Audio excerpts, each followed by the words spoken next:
Oh, give it a rest, Harsh. I'm starting.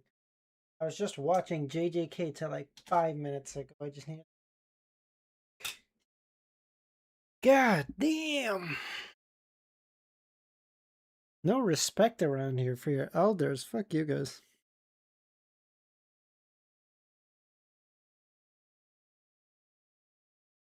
Yeah, we got done all 5 episodes of JJK season 3. That was nice. Very fun.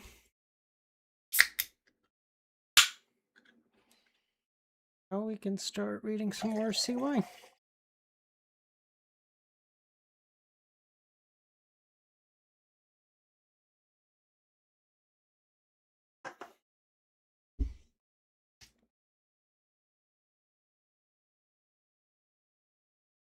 Okay, let's go.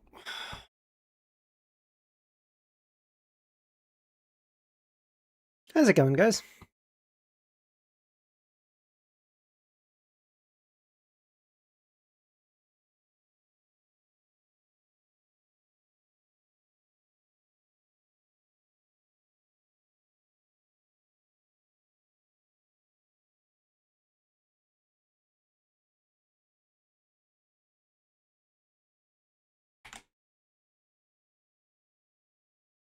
I'm good too, Harsh. I'm good too. Fucking, I got to just sleep in today to like fucking crap. Like 8:30, mind you, but it's plenty. I feel good. We watched JJK. That was nice.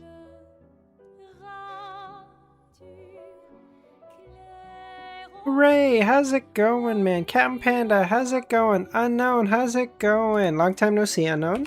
How's it going?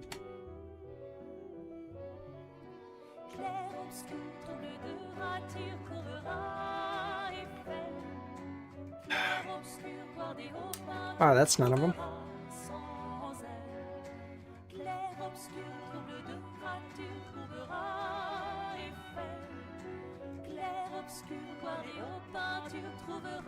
Okay, is that double L then?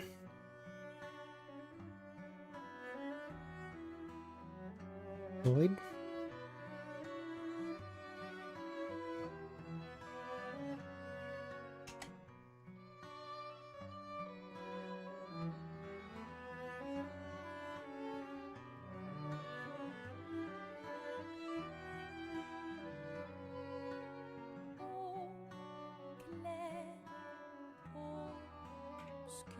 Missile.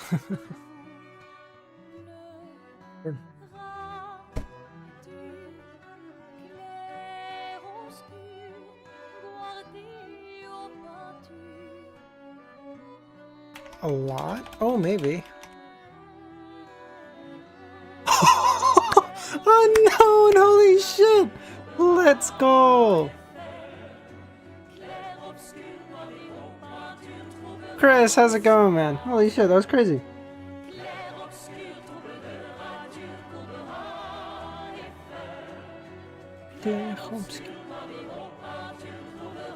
Sans.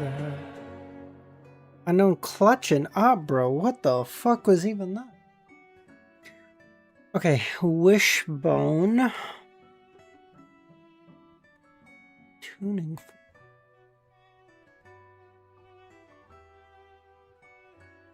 Stethoscope.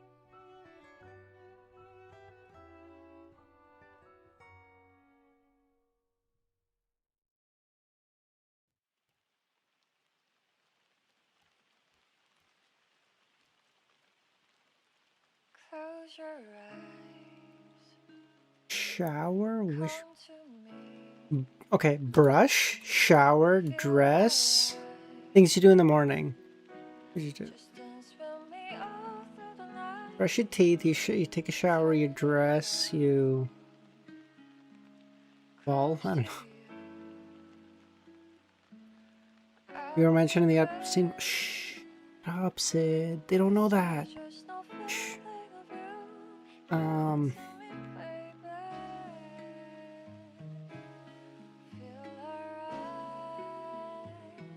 No. Mixer. A mixer. A ball. Reception. Awful guess with stethoscope. I don't know without. Sure, we can try that one in a second. Ball, mixer, reception. Something else like a party. A shower. Let's go. Slingshot, tuning for stethoscope, wishbone? I don't know what that would be, but we can go with it. Oh shit, Harsh, what? Hold on, the clutch? The clutch?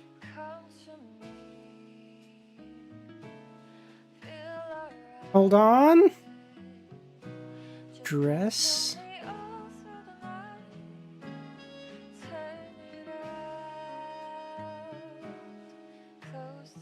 Spray can, roller, palette knife, fluctuation? Fuck. Okay, spray can, roller, palette knife, computer key. Okay, we got one chance. We got one chance.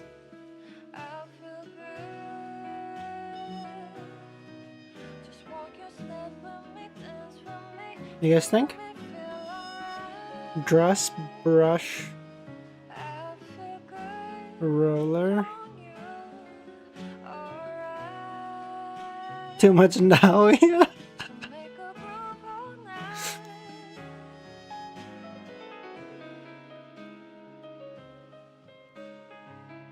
Art tools, maybe? Oh! Oh! Let's go! Let's go! Thank you, Chris. Thank you, thank you, thank you, thank you. Oh, let's go. What shift might refer to? Shift to dress? Huh? Oh, dude, fucking daily games today were a fucking it was a team effort. Yeah. I got one, Chris got one, Unknown got one, Harsh got one. Let's go.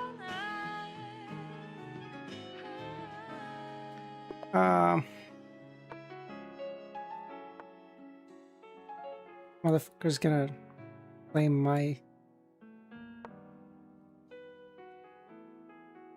No, it's my turn to chest and clutch and chest.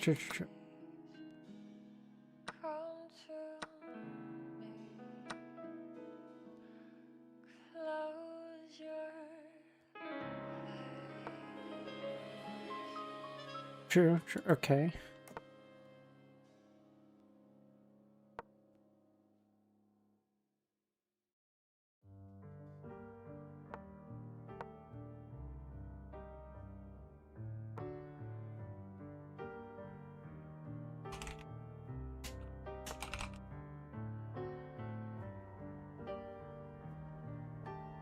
If I castle this way, then he can do this, which is really annoying.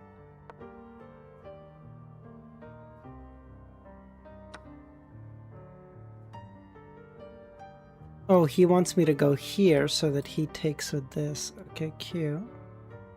But if I don't, then I'm just down a piece, and that's really bad.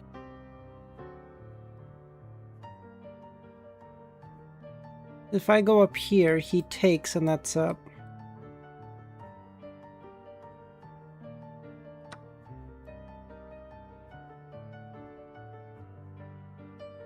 We're okay. That could have been really bad, but it wasn't. It could have been, though, for sure.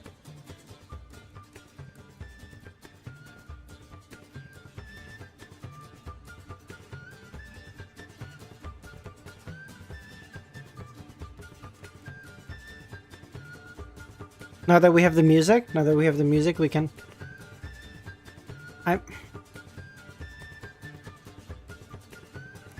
Now I can castle long.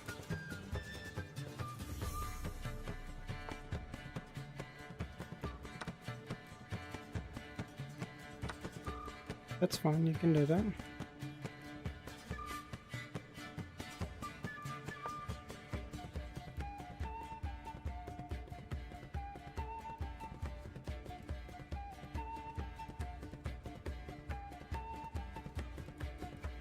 He can go here.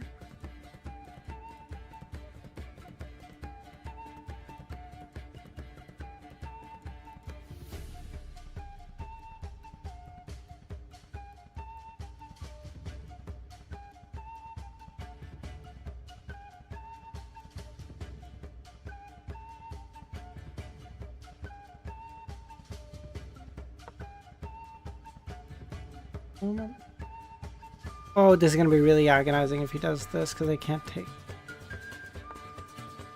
I fucking called it. I fucking knew it.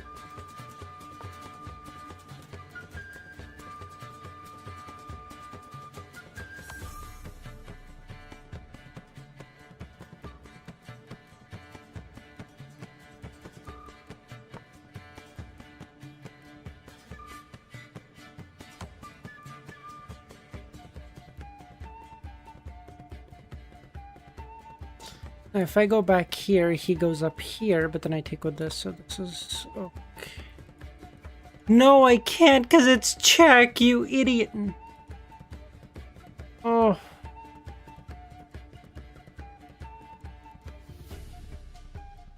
I saw it, and then I fucking... Oh, I saw it.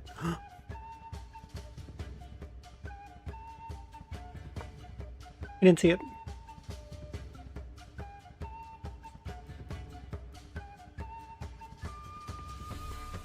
I didn't see it.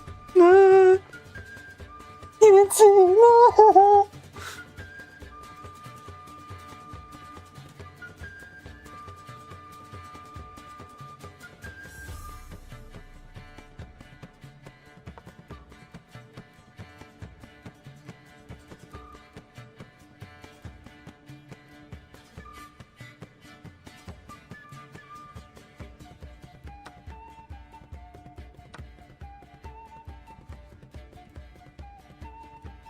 If I take the other way, obviously, the rook skewers me, but we're okay. Dude, that could have been so miserably bad for a moment.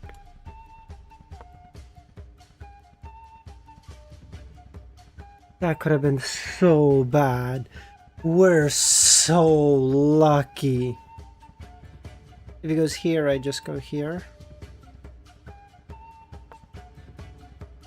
Oh no, because if he takes, I take. He takes this, which is fine. Nope, we're okay. We're okay. Never mind.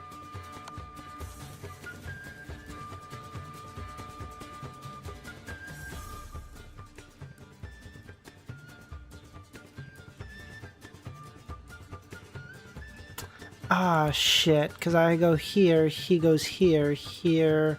I have to move back. He takes the...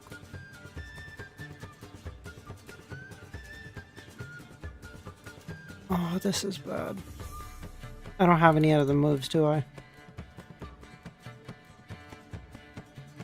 It's a little, yeah.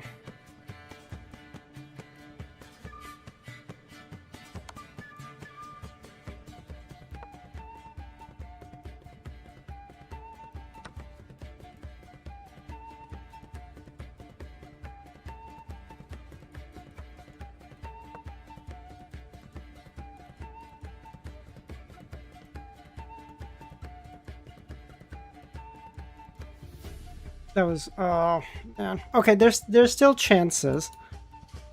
Well, now this most problematically. Yeah, it's mate now, isn't it? Because if I go here, that's mate.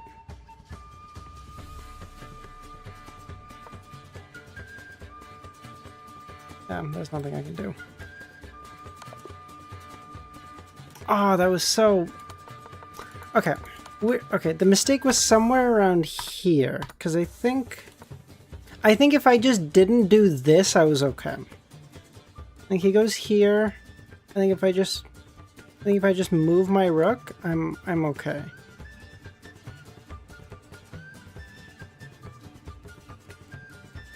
I think the error was doing this. Because it left this pawn wide open, and it's just too much. Oh, it's just too much attacking potential here, and I'm just cooked. Oh well, you live, you learn. Okay. I just want to get back to 700. Okay, hold on.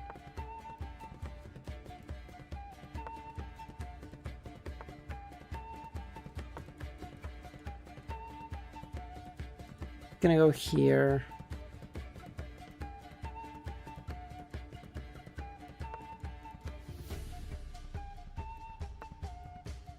Really? Are you so fucking annoying? If he goes here, I just push up. Just take it back here.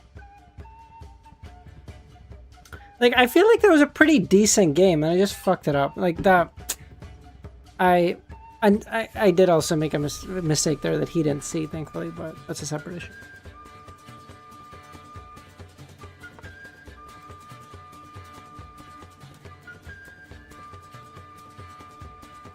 I'm gonna castle and just start pushing.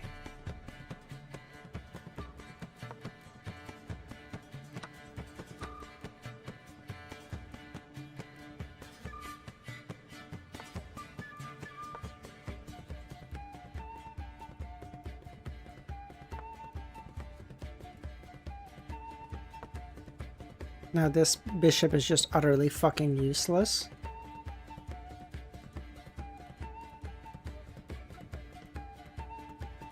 Also the case for my bishop, I want to be really clear, but all the same.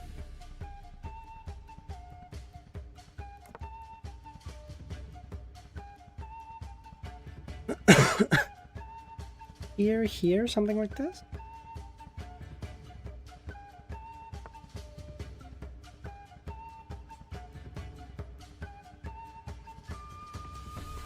No, I want to... no, actually this is fine.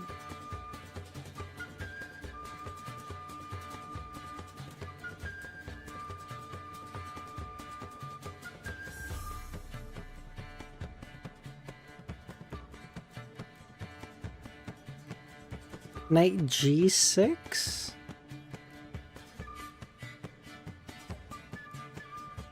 Maybe, I mean...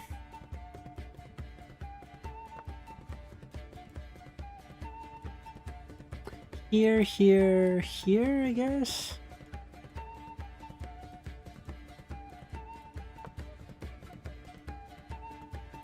If he pushes, I take with...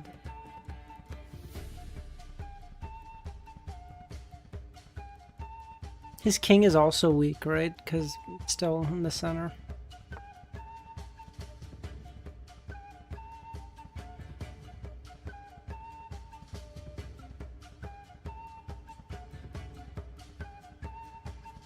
Here. Good.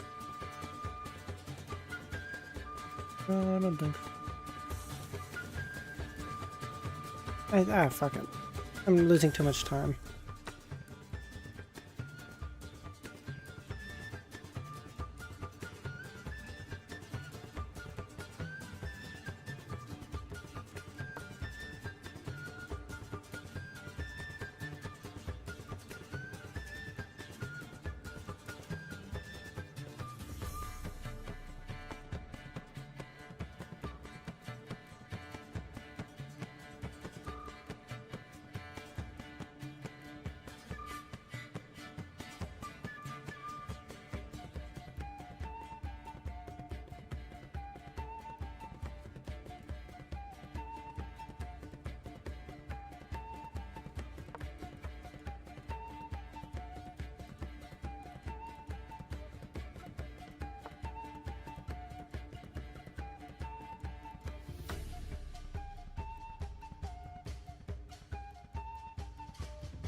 This is such a weird game.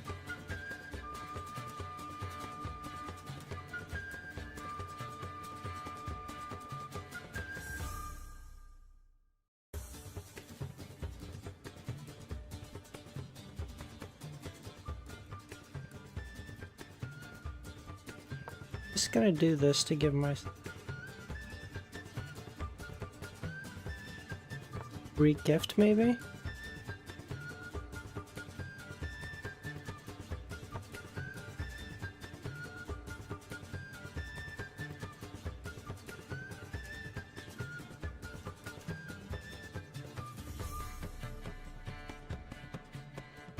Maybe. You get lucky sometimes, you know? Oh, you bitch.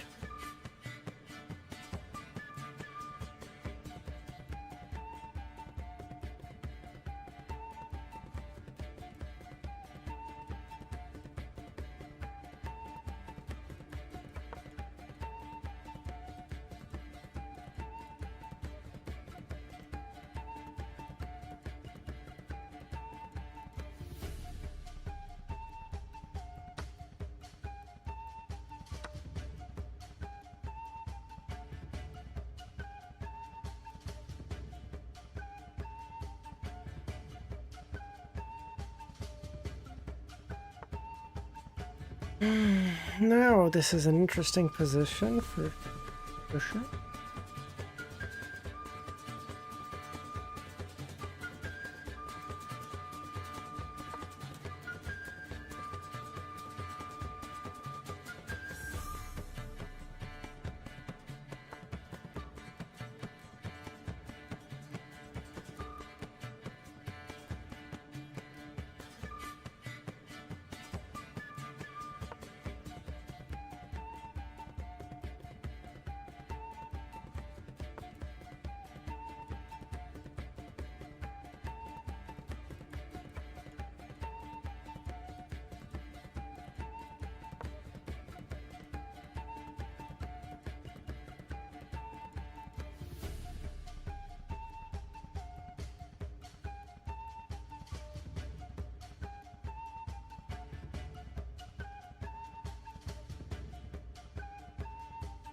Or it's just humming for XP. True the go. Hold on, let him cook. Okay, this is actually a very positional game. I like this. I mean, I'm up points, but like, he has so much more attacking potential. I don't know what the right way to phrase this is.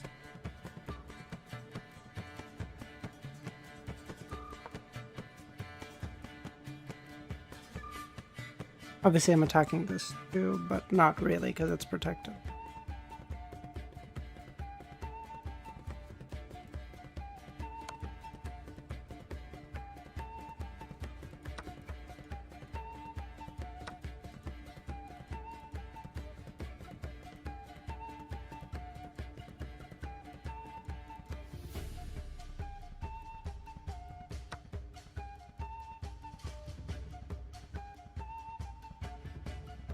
Yeah, I'm trying. I'm trying.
Let's go.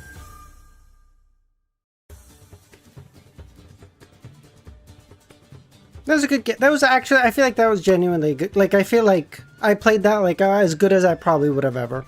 I'm happy with that. That was a good display. Thank you, Unknown. Good game. Alright, now we can start. We can start reading.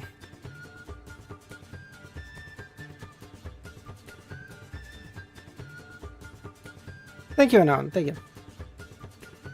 I'm starting to get my mojo back a little bit. Like for 2 minutes a day, I get back my mojo.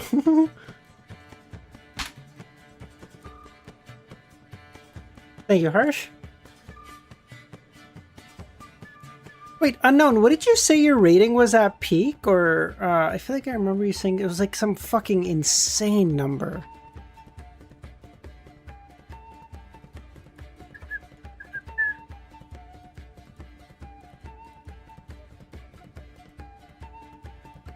Um, 217 notarization.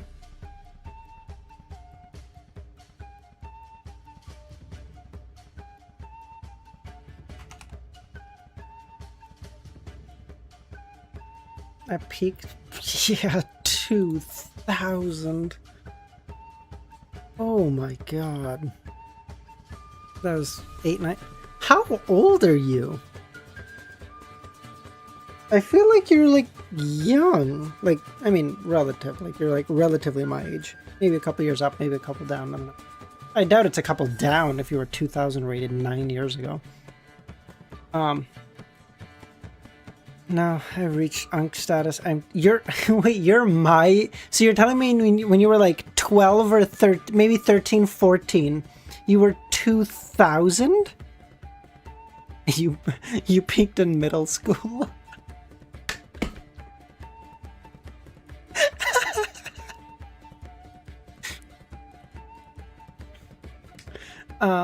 Église St. Robert stood proudly near the Suhet steam locomotive station, serving as the Bishop Cathedral of the EBS Church in La Marche de Courtier de Gentlemen.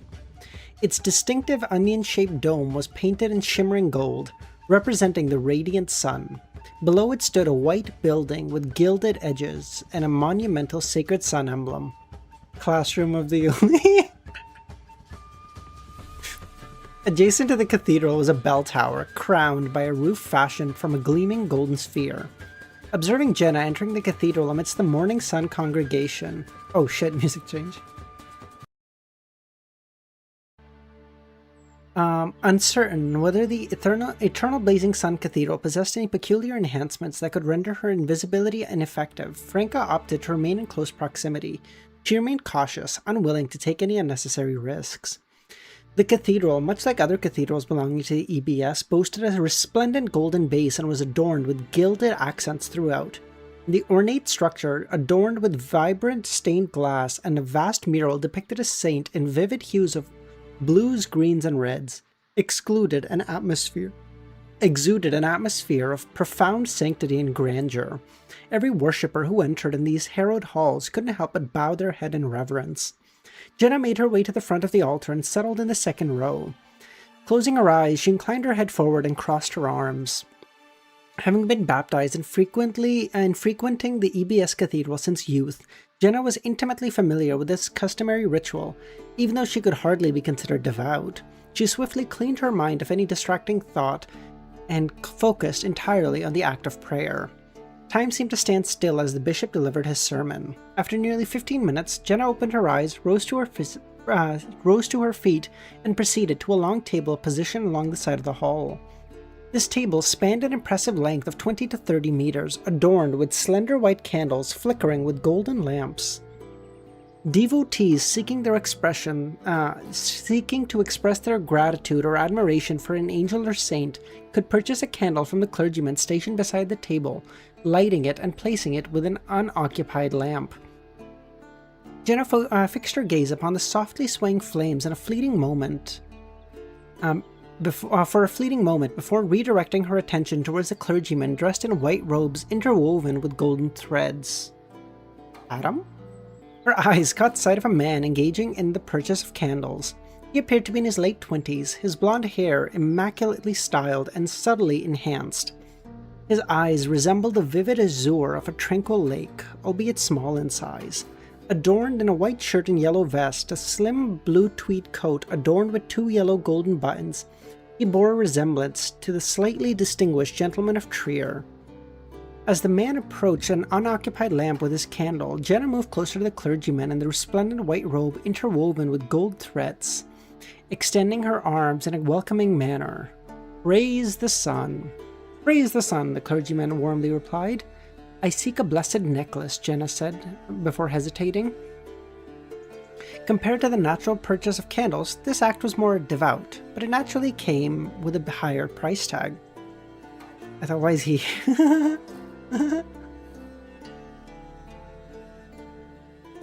"Sister, how about this one?" He produced a necklace adorned with a golden sunbird pendant from among the unsold white candles. The 2 red rubies were nestled within the eyes of the sunbird. In the EBS church, just as brother used to address men of faith, female believers were affectionately called sisters. Is EBS a transmigrator too? This just has too many similarities to the fucking Catholic Church. The white robes, the touching children. I'm sorry.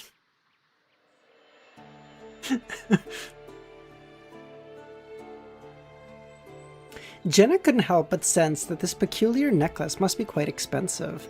She could almost hear her wallet crying out, but after some careful consideration she settled on a relatively simple amulet featuring a small sun emblem. It set her back 30 Vril d'Or, causing her to wince at the cost. As an underground singer in the market district, Jenna earned a decent income, especially her recent rise in popularity, but it had only been a month since she started getting recognition. Previously, her earnings were barely enough to cover food, rent, and supplies without having to rely on her family for support. Why we got inspired by Adam? Maybe.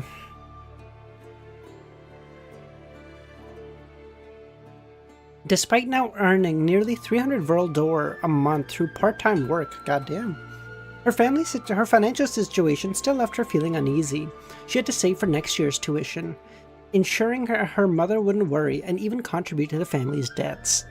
With the newly acquired amulet adorning her neck, Jenna took a deep breath and departed from the cathedral, making her way to the theater before 9 a.m.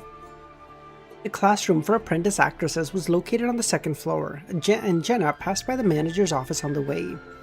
The door remained tightly shut, indicating Mayer hadn't yet arrived. Could he really have fled, Jenna thought, as she continued? Shortly after, she walked past the locked door of the exclusive break room belonging to the popular leading actress, Charlotte Calvino. The door was locked as well. Jenna took a deep breath, straightened her posture, and turned to the classroom. She was late. Gaspar, the instructor for today's first class, had already arrived and was busy instructing a few questions, addressing a few questions from the apprentices. Gaspar, despite being a middle-aged man of dignified demeanor, had the ability to portray a charming playboy on stage. Deep within underground Trier, nestled within a hollow strewn of remnants of tree branches and vines. "Sal, how's it going, man? Long time no see." I mean, in stream, obviously. You know what I mean. The very center had collapsed, leaving the soil in a state of disarray. Faint marks, as if hurried footsteps, led towards an unknown destination. Fuck. God damn it. I searched up how to fucking pronounce this too. Angolome de Francois followed the path indicated by the cardinals and found himself standing at the precipice, his eyes fixed on the bewildering sight before him. Those filthy rodents had relocated once more. In response to the signal from the cardinals, Angolome unsheathed a golden longsword that appeared to be forged from condensed light from a grayish-white doll. With a swift motion, Ange, endearingly, that might actually be the way to do this, unknown. With a swift motion, the sword plunged into the ground, causing a grayish-blue and bewildering branches and vines to erupt into flames, yet no traces of black smoke ascended. As the fiery shroud dissipated, the cold nature of the ground, walls, and ceilings came into view for Angolme and his companions. I'm gonna do lore in stat, just ping me. Alright, sounds good, Sal. I'm gonna... after I finish stream, I'll probably have some time. Sounds good. As the realization dawned upon Franca that the plainclothes police had covertly sealed off the theater, she swiftly withdrew the brick-red three-story edifice and sought refuge in a nearby side alley. From her concealed vantage point, she observed the situation unfolding from the second floor. As the first acting lesson neared its end, Jenna couldn't help but notice the conspicuous absence of Mayer, who typically lingered by the classroom door. Just then, a group of black uniformed police officers entered, clutching lists in their hands. The leader called for a momentary pause in their lecture and addressed the ensembled individuals. Mayer has been confirmed as a heinous heretic. We must ascertain your faith. Gasps and exclamations erupted. Silence, bellowed the leading officer. I shall read out your names, and you will sign this pledge as a witness before God. None shall deceive. Oh, he's a notary. Okay, makes sense.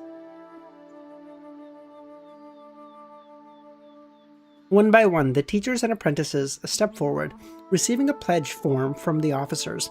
They diligently completed their declaration of faith, appending their signatures to solidify their commitment.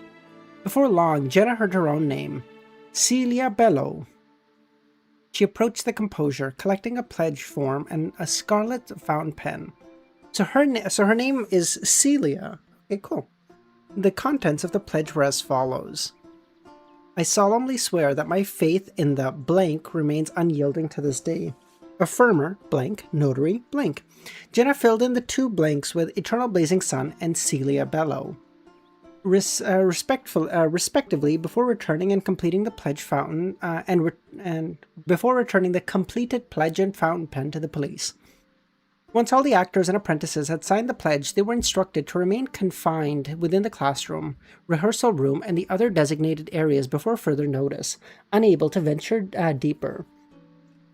Within the manager's office that had previously been occupied by Mayer, a gathering took place to collect the signed pledges. Several devout believers of EBS Church, also known as Beyonders, took turns wielding a fountain pen crafted from pure gold. With deliberate strokes, they inscribed their initials, D.E., in the designated notary space. The ink they used appeared to be a vivid shade of crimson, representing blood. Upon the completion of each pledge, a shimmering golden aura would briefly envelop the document before dissipating. Every so often, a pledge would emit an ominous blood-red glow occupied by piercing screams.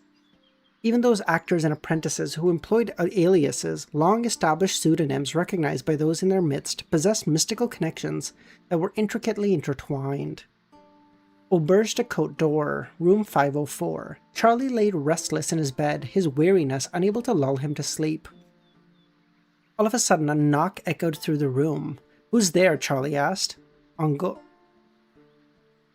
de Francois? The voice from beyond the door was deep, yet carried a compelling warmth. Charlie's mind immediately conjured the image of the Monsieur who had interrogated him from Madame Alice's demise. Hastily, he rose from his bed and swung open the door. Standing beside him and before him were Angolome and his blonde hair, golden brows, and beard, and Immer,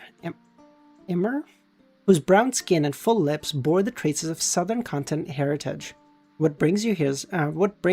Holy shit! What brings you here, Monsieur Francois? Charlie asked. Simultaneously, a thought flashed through his mind. Could these be the official Beyonders Ciel and Franca mentioned? Angolme didn't immediately respond. He stepped into Charlie's room, gesturing for Immer to close the door. Casting a sweeping glance, he spoke. I bring bad news. Susanna is not entirely deceased. She may appear before you at any moment.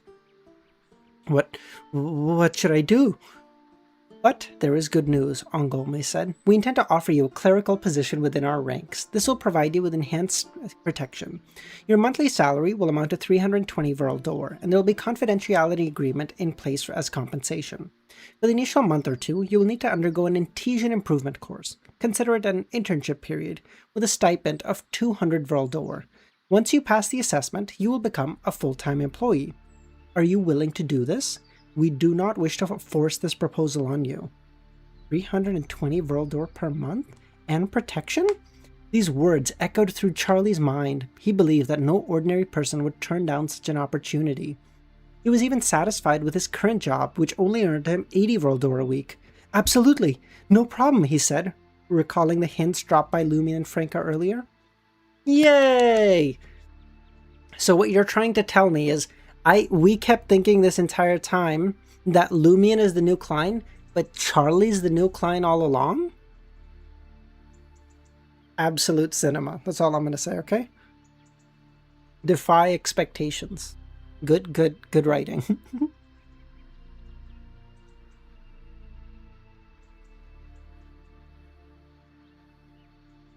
We are Charlie Kirk! By the window of room 207, Lumion positioned himself in front of a wooden door, observing Charlie as he followed the two strangers towards Avenue de Marche. He focused his attention on seeing Charlie's luck, but found no changes. This meant that the two individuals were not actors manipulating the situation. Lumion's gaze then shifted to the blonde man, intrigued to discover what kind of fortune the official Beyonder possessed. Suddenly, an intense wave of danger washed over him as he crouched down. Angolme turned his head, his eyes filled with confusion, as he looked at the auberge de Côte door. He sensed that someone was watching him. Alright, bye Unknown. Appreciate you popping by, buddy. I'll see you tomorrow, maybe tonight. We're gonna watch some Fate later. One of the Fates. I don't know. Fate. It's a fucking, I don't know. Romero mentioned one of them. We'll watch some today. Fate. Strange Fake. That's what it is.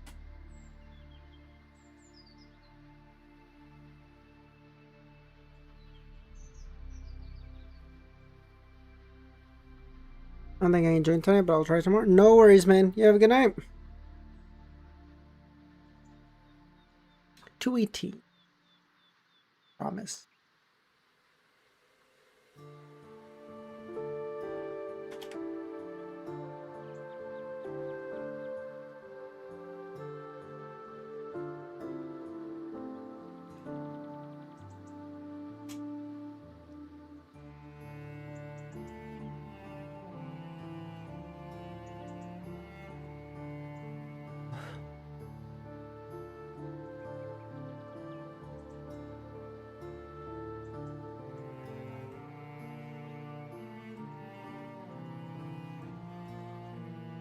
After Charlie and the two official Beyonders departed, Lumion settled back at the wooden table, berating himself. How could I forget? I mustn't gaze upon what I ought not to. Previously, he believed that scrutinizing one's luck was a subtle affair, unlikely to be detected. Neither Franca's Sequence 7 nor Roger noticed anything awry, but the previous official Beyonder had displayed a reaction. Does his sequence far exceed mine, or does he have some special abilities? Or perhaps he wields a corresponding mystical item. Lumion struggled to determine. He had never observed a Beyonder above Sequence 7. Lacking a point of comparison, whether it was Martin or Mr. K, he exercised caution and refrained from examining their luck. Having taken note of the lesson, Lumion, who didn't require sleep, perused the copied grimoire for Roar. The sunlight grew more and more intense, transforming the window into a radiant source. Even the bustling Rue Anarchy appeared like a golden oil painting. In comparison to Backland, the capital of the Lone Kingdom, Trier remained bathed in sunlight. Despite its pollution, the city's industrial layout was quite sensible, confining the impact to specific areas, most of it to lay south, where factories were abundant. So Trier gives me more like... Trier is like France, basically. Trier is like Paris, Trier is like Paris, whereas like Backland is like London. Plague, how's it going, man? Knock knock. Someone knocked on room 207 once again. This time, Lumion failed to discern any footprints. Arcing his back, he stowed away the papers on the table and turned to the door. Come in, it's unlocked, Franca. With a creak, the door swung open and Franca stepped inside. How did you know it was me? Because I possess a brain? Don't make it sound like I lack one, Franca said. Lumion chortled. I can't think of anyone else being capable of approaching my room without my notice and knocking on the door so politely. Naturally, he had to exclude Madam Magician. She lacked such diligence. True, the bum. The goat. No, Plague. I mean, like, what it's represented. Because, like, Backlund is shown as, like, really, like the smog of, the great smog of Backlund. It's always, like, dreary and, it's always raining and it's always foggy and shit. Kind of like London. Whereas, like, Trier is obviously just France, so it just makes it Paris.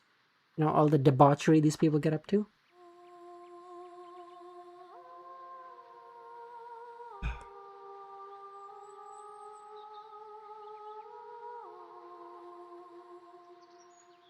After a brief moment of contemplation, Lumion asked, has Jenna's predicament been resolved?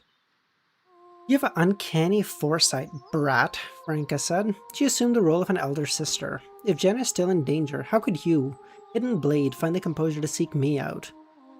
I was referring to your astute guess that the authorized Beyonders would primarily investigate whether Jenna and her followers were, and others were followers of evil gods. Zaza, how's it going, man? Long fucking time no see. The Epstein stuff, somehow.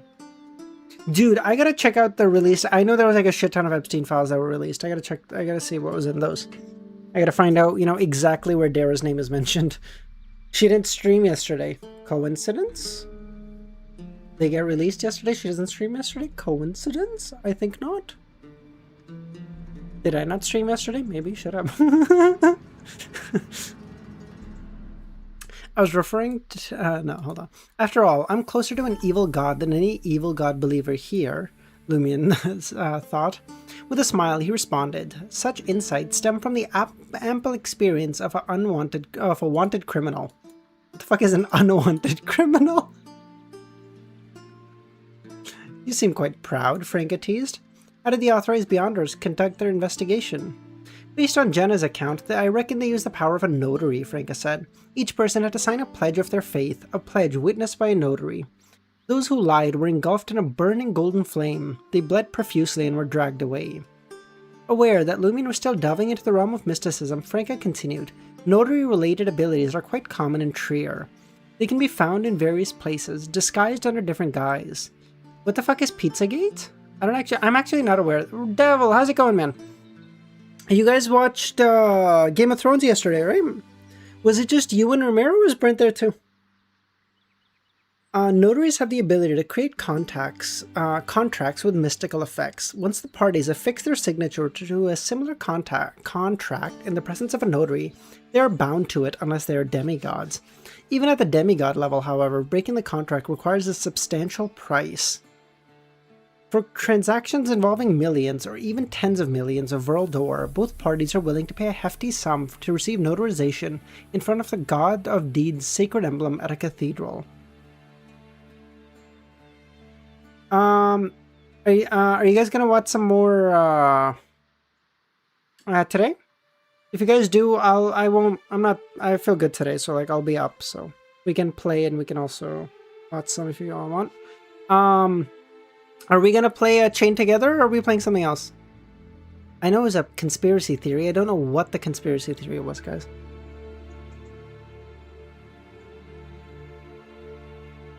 Let's find out. What is Pizzagate?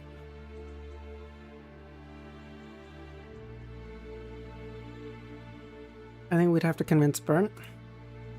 For Chain Together, or... Pizzagate is a conspiracy theory that went viral in 2016, falsely claiming that the New York had I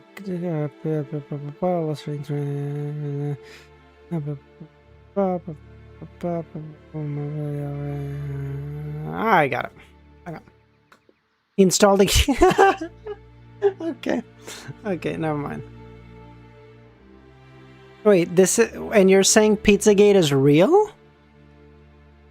Epstein Files Pizzagate. Hold on.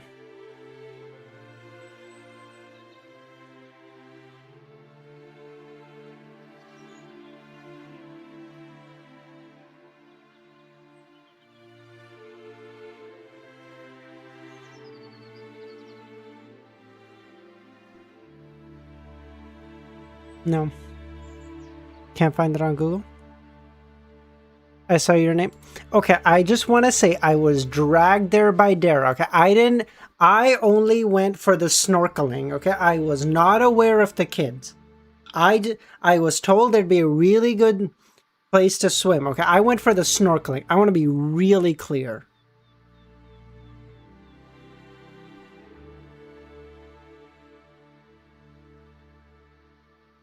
If you guys aren't aware of the bit, hold on.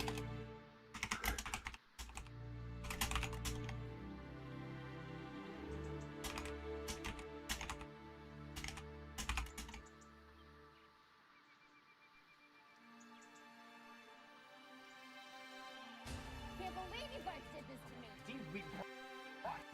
That Irish gush. FX With Jeffrey Epstein.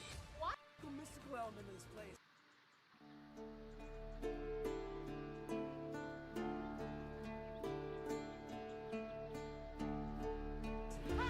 Shush! I was in business with Jeffrey Epstein. What? I was on the sex island, but only for the snorkeling. Oh. FX is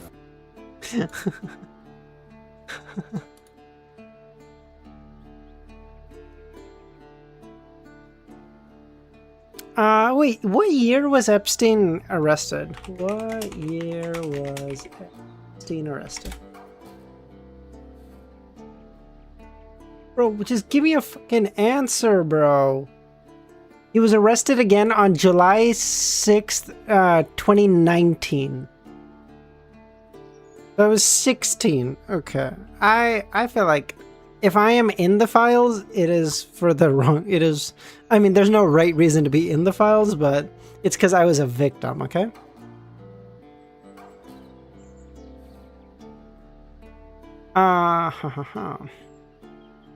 The pledge is a special contract. The eternal blazing sun is also known as the god of deeds and the guardian of business. It aligns with Aurora's grimoire. Lumion inquired, has Jenna returned home? Franca nodded. She needs to catch up on some sleep. You seem rather lively, Franca said. I can't tell that you haven't slept all night. I'm accustomed to it, Lumion said. You also appear quite energetic. I, too, am accustomed to it. For people like us, the night is the beginning of the revelry. If Aurora had made that statement, words like inspiration, drafts, and tranquility of the night would have crossed Lumion's mind. However, when Franca said it, he could only associate it with orgies.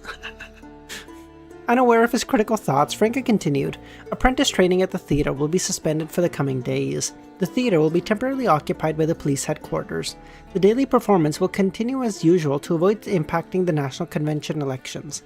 But the repertoire will be adjusted. Some plays have lost their leads.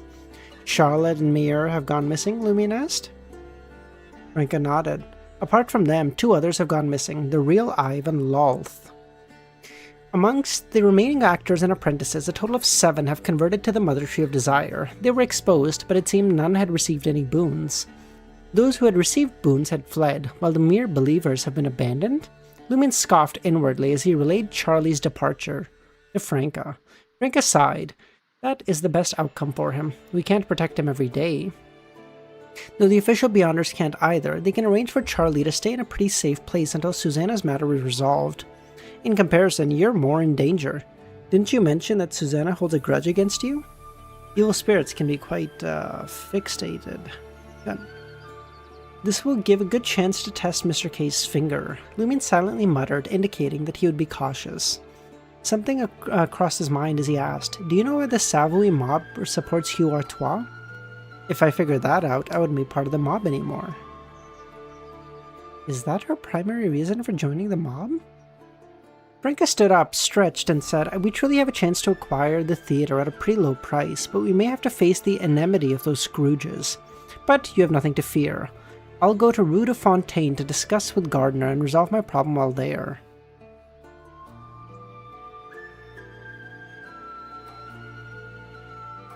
Franca responded with a smile. Even though the desires Rentus evoked and the expression by the mysticism smelling salts, my body still feels a bit restless. When I recall that sensation, I feel somewhat empty, longing for fulfillment and release. Since you can't help me, I have no choice but to find my true lover. Why aren't you affected at all?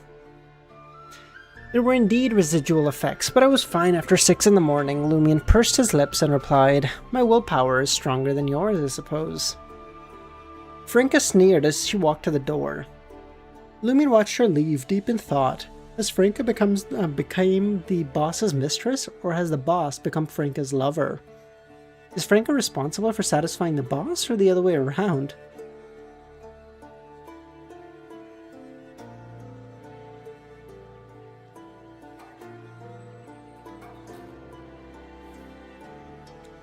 My hair looks incredibly unkempt at this moment, doesn't it? I promise.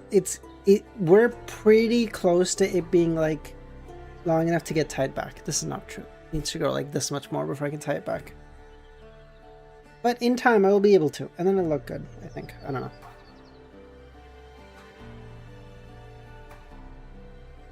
If it doesn't, we'll cut it. It's hair.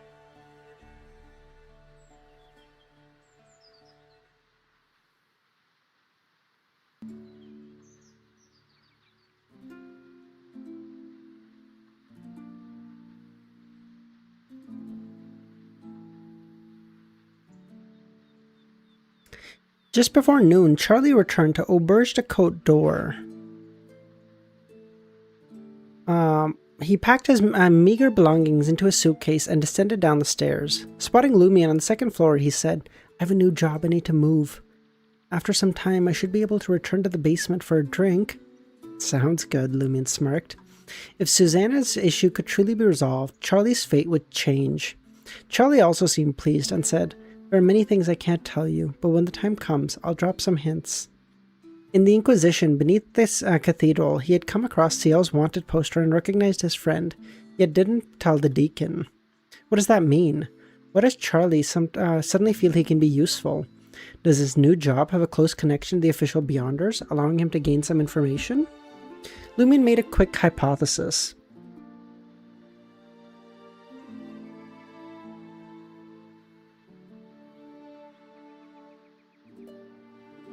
You got hair at least? I do. That I do got. I do have hair. Pretty good hair, if I dare say so myself. With a mischievous grin, he remarked, "First, focus on staying alive before thinking of anything else. I might leave the market district in the coming weeks." The implication of his words was, do your job well and don't even think about leaking information. Do not attempt it unless your life truly is at stake. Whether Charlie understood or not, Lumion wasn't exactly sure. After all, the guy was pretty dumb. Harsh, talk about the guy's pretty fucking dumb, eh? We're gonna be talking about. After spending the afternoon at Salle de Barbry, Lumion changed into a grayish-blue worker uniform and donned a dark blue cap. He hailed a public carriage to take him to Rue de Pave in Quartier des Jardins Botaniques. As per his arrangement with Louis Lund, Lumion anticipated a response from Madame Polly regarding their meeting before the night fell.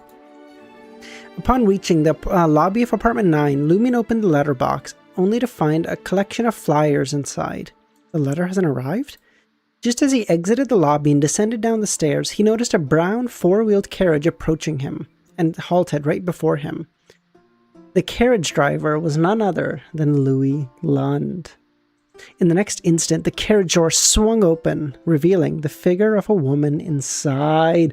Let's go! We're finally getting some movement! None of you guys have movement! Let's go! My goat, Lumion! No one has movement like Lumion. Let's fucking go! Jesus, we're finally making some progress. Holy shit.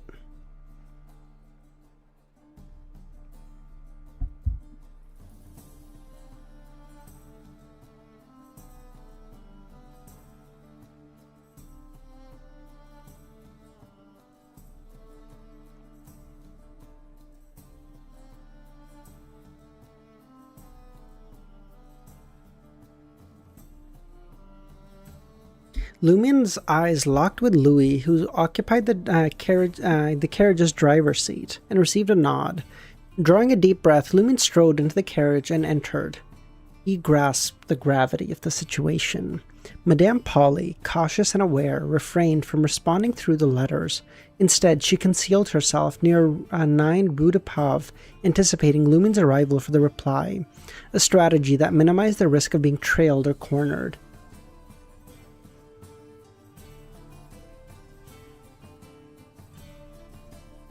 In the blink of an eye, Lumine's attention was seized by a familiar figure.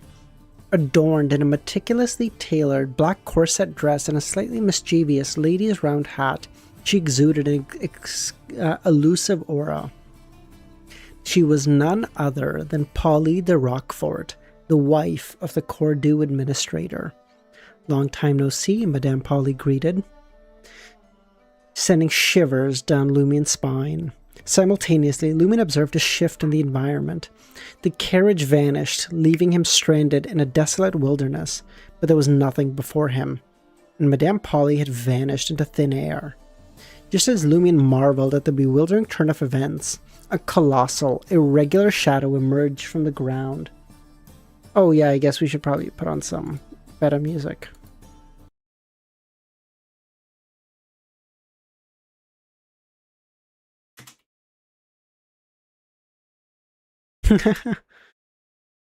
Perfect timing, Kami.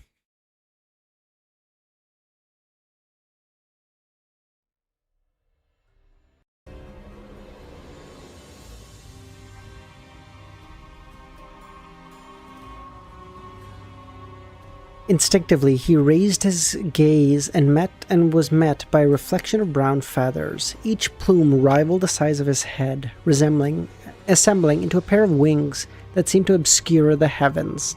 These wings belonged to Madame Polly herself, who grew in stature, hovering in midair. Her feet transformed into avian talons, glistening with a chilling gleam. "You should have been buried in Cordoue," a majestic, ethereal voice resounded. Lumine's heart constricted, gripping his revolver. He pivoted and sprinted to the edge of the wilderness. If the visions were within this dream held even an ounce of truth, he could escape Paramita once he reached its limit. Bang! Lumine maneuvered in a curved path, firing rounds into the air, constituting his sole means of a long-range assault. Despite her immense size, Polly displayed a remarkable dexterity. The gust generated by her flapping her wings disrupted the bullet's trajectory, enabling her to reposition herself. An ear-splitting screech emanated from her. Ahead of Lumine, the earth beneath the wilderness upheaved, the soil cascading away, unveiling yet another monstrous entity.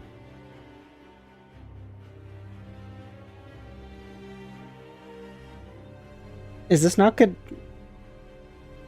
I feel like this is good chilling music, no? I don't think it needs to be anything scarier than this. Like very creepy, very eerie. No?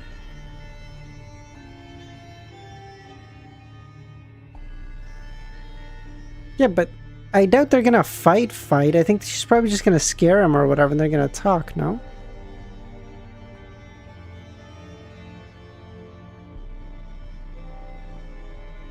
Ahead of, wait, hold on. A repugnant odor filled the air as the python's entire body writhed with yellow pus and deformed worms, bloodshot eyes glaring at Lumine.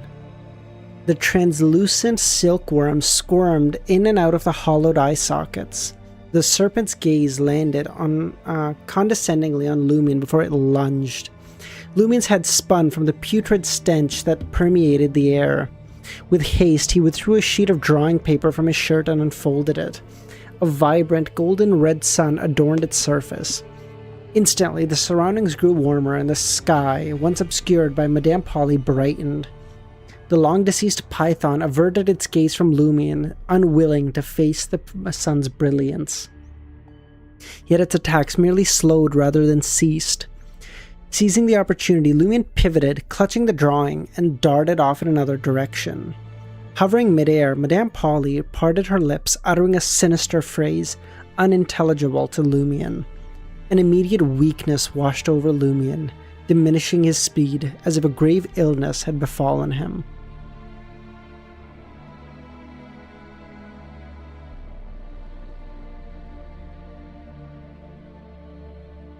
Right on the heels of that, Polly raised her head, emitting a sharp, pained howl. At that moment, Lumion perceived an ethereal, shattering sound, reverberating within his soul and body, casting a veil of darkness over his vision, propelling him to the threshold of death. Had it not been for the hunter, provoker, dancer, and alms monk fortifying his constitution from various angles, he may have succumbed to his feeble state. Clutching onto his last vestiges of reason, Lumion endured the pain, mustering his strength to reach into his pocket and brush Mr. K's finger. In an instant, he felt the refreshing touch of raindrops nourishing him. His injuries mended, while the surrounding wilderness gradually dissolved into illusion. Lumion caught sight of Polly seated opposite him. With your feeble strength, you aspire to seek revenge against Guillaume Benet, she mocked. When I departed from Cordoue, he gained a new boon after driving us away. He now stands on par with the Sequence 5 Fate Appropriator. In the future, he may even procure the corresponding potion for consumption. Was our attack earlier merely a test of my capabilities? Lumion harbored no surprise at the Padre's status. After all, his contracted ability far surpassed those of a contractee, yet he clearly lacked godhood, leaving only two possibilities, a Sequence 6 or 5. Considering Guillaume Benet's performance in the dream and his clash against Ryan, Leia, and Valentine, Lumion long suspected him to be a Sequence 5, and now Polly had confirmed his suspicions. What astonished him was that recipients could consume potions to acquire additional abilities, but they must choose the appropriate potion or a suitable alternative. Lumion pondered for a moment, concluding that such occurrences were to be expected. Lumion met Polly's gaze and said, I still have time to grow. There's still a chance for me to get stronger. But Guillaume has little hope of attaining godhood. He doesn't believe in the three entities that the Great Mother is a part of. I'll catch up to him soon. Unspoken by Lumion were the hopes of acquiring more formidable allies. Being the evil gods blessed and having offended a believer of the Great Mother, Guillaume Benet couldn't exactly find many companions. There were likely wild beyonders and recipients who also believed in inevitability. Polly chuckled. Confidence is a good trait. I admire the young like you who are full of confidence. Would you like to join me and worship the Great Mother? By doing so, you can gain additional assistance. Apart from the power of the potion, you may also receive boons. I'd rather not get pregnant and have children, Lumion declined. It seems you haven't yet experienced the holiness, preciousness, and the joy of life and wonders of new beginning. It is something that one can only fully comprehend after giving birth. I'm good. But there's no need to refuse now. When you come to understand the greatness of the mother, you may approach me any time.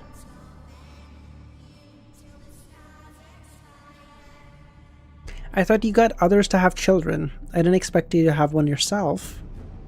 After becoming a banshee, I had to bear a child myself to draw closer to the mother.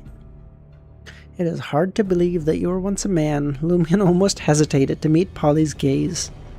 Did your child perish? Lumion asked. Yes. His father killed him with his own hands. Regrettably, he was unaware that child was his. Who? Guillaume Benet. Polly smiled. What?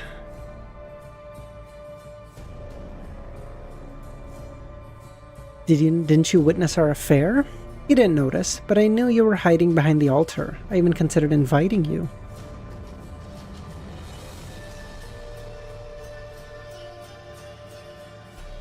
I assumed your affair was merely symbolic. Lumion was taken aback as several images flashed through his mind. Noticing Lumion's change in expression, Madame Polly smiled and continued. After arriving in Cordoue and familiarizing myself with the surroundings, the first thing I did was seduce Guillaume Benet. He held true authority as a clergyman and was the only means for Cordoue to connect with the EBS Church. If I could bring him down and make him a devout believer of the Mother, combined with Boest's identity, I could truly establish Cordoue as my territory without arousing any suspicion at all. Coincidentally, I also needed a child, so I decided to put him to the test. Within a week, I secured his bloodline as a contingency plan. But around July or August of last year, his attitude changed, and he lost interest in the Great Mother. Unfortunately, I didn't even have the opportunity to let him bear a child for me to experience the wonders of life. Last July or August? Yes, I remember it vividly. Madame chuckled. Later, that fool Louis even attempted to seek his assistance. Why did the Padre's attitude change all of a sudden? Lumion asked. I don't know for sure. All I do know is that during that time, some villagers were spreading distorted ideas about horoscope, and they were all reported to Guillaume. After interrogating them, Guillaume's demeanor gradually shifted. Who were they? Lumion pressed. Naziel and the others. People you know. Where were you, and what were you doing when the Padre and the others attacked the castle? Lumion asked. So you finally asked. You should have already guessed the answer. Aurore attacked me.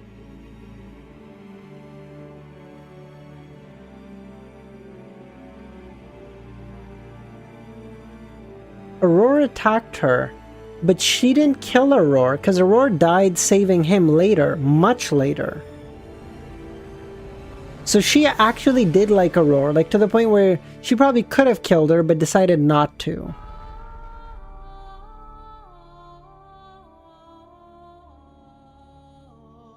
The plot thickens. Why are you like, what did I do? No, but we do know that the last part is true, right? Plague, that like Aurore like pushed him away at the end of the altar, at the end of the ceremony or whatever.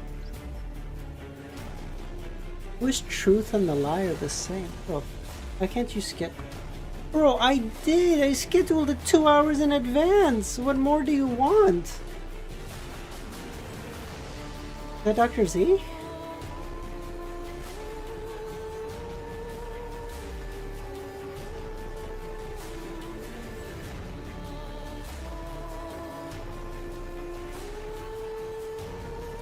Bro, I scheduled it 2 hours in advance. What more do you want? How far ahead must I schedule?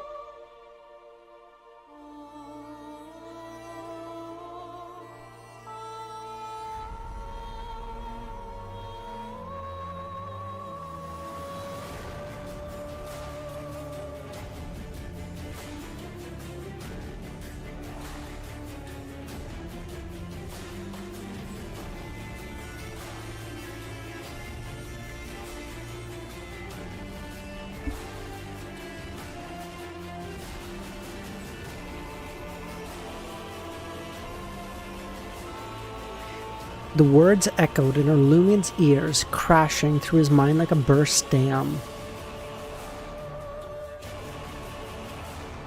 A surge of memories flooding in, washing away the hidden horrors beneath the surface. One by one, scenes played through Lumion's eyes, Guillaume Benet and the Padre, encircling a horde of undead in the wilderness, Madame Polly soaring through the air with her wings, and there, in her eyes, Lumion caught sight of a familiar blonde. It was Aurore. Lumion's gaze shifted to the castle's third-floor walls, covered in translucent faces. He witnessed Louis giving birth, Sybil being reborn within the body of the maid, Guillaume Benet, Pierre Berry, Pons Benet, and a group of believers of Inevitability engaging in a fierce battle against the midwife, the administrator Boest, and their companions. All of this unfolded within Lumion's own vision, emanating from a small bubble floating in the air. White paper.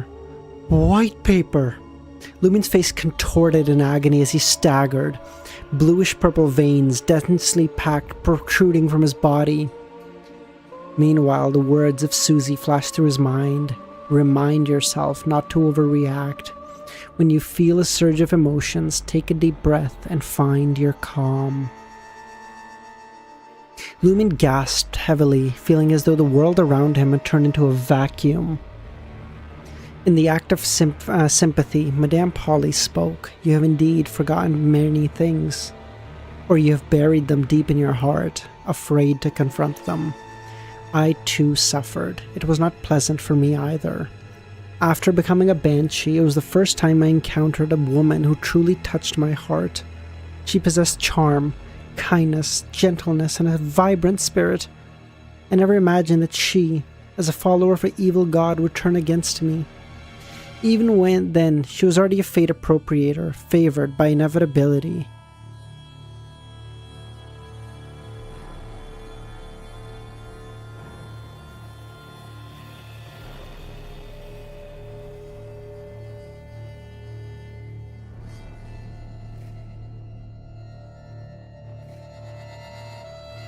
Wait.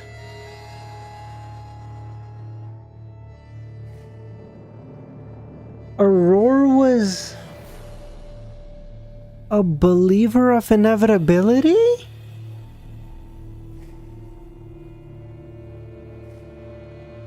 What?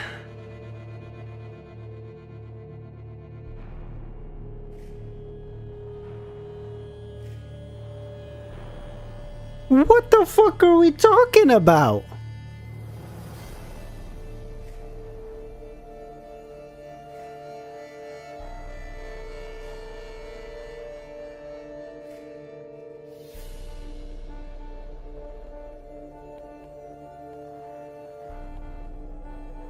What?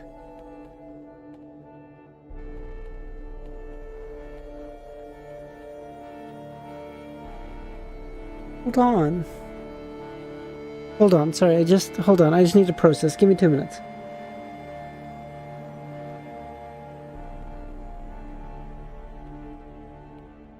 Wait, what do you mean? Our Aurora? The great big sis? What?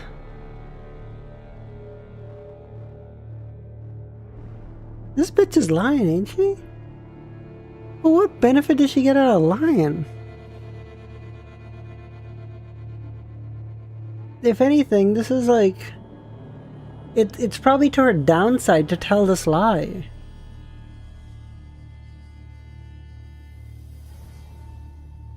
Because what if he thinks like, oh, my sister believed in him, maybe inevitability's kind of goated, and like joins them. It doesn't make any sense for her to tell this lie. There's no benefit she would derive out of it.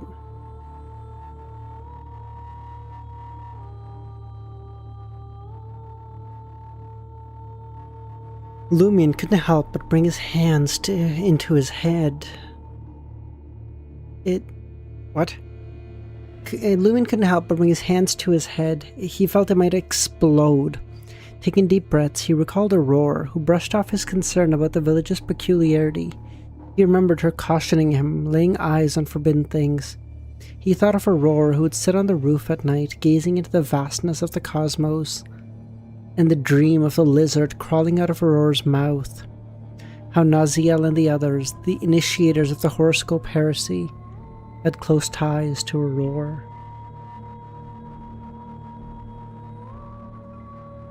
Amidst these recollections, Lumion also recalled his failure to avenge Raymond and Ava's death. Discovering himself captured by Pons Benet instead, he endured torment before being set free. He recalled Aurora, who had cut the blue book and assembled a plea for help with him.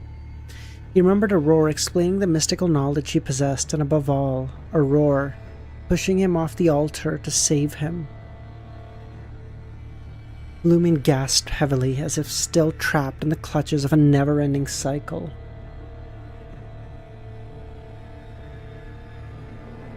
I should have noticed her strangeness sooner, he said. Although we didn't cross paths often, I always sensed something peculiar about her. The way she would gaze up at the night sky, speaking cryptic words. Later on, I wished for her to embrace the mother's teaching, but it was too late. When did she start behaving strangely? Lumion's lips trembled. He had a vivid recollection of Aurora's habits of stargazing and reminiscing about her homeland, but there were no signs of trouble. Granted, Lumion acknowledged that Aurora had been fixated on the cosmos more frequently over the past year. but he couldn't pinpoint when it began.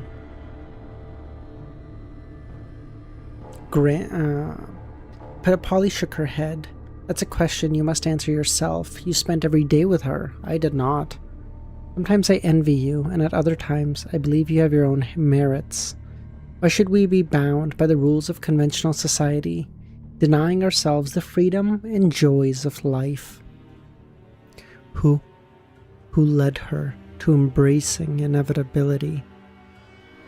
Perhaps only she knows the answer, Polly sighed. Lumion fell into silence yet again, taking deep breaths to steady himself. Time seemed to blur as he wrestled with his thoughts. He finally straightened his posture and looked up at Madame Polly. Have you ever encountered an elf-like creature resembling a lizard in the village? No. A lizard from my dreams was merely a symbol representing the influence or inevitability. Or did it really exist? Lumion pondered incessantly, as if this were the only way to prevent the razor-sharp blades from piercing his heart. Have you ever come across the legend of the warlock, he asked? The one about 9 bulls being only capable of pulling the coffin? No, Polly replied yet again. Lumion continued to inquire, question after question, eventually losing track of what he was asking and whether Polly had even answered. In his mind, her face became hazy, as though she was standing dozens or hundreds of meters away. At some point, the 4-wheeled carriage stopped and Lumion found himself on the back of the roadside, moving forward without purpose or destination. The cathedral bell tolled, signaling midnight.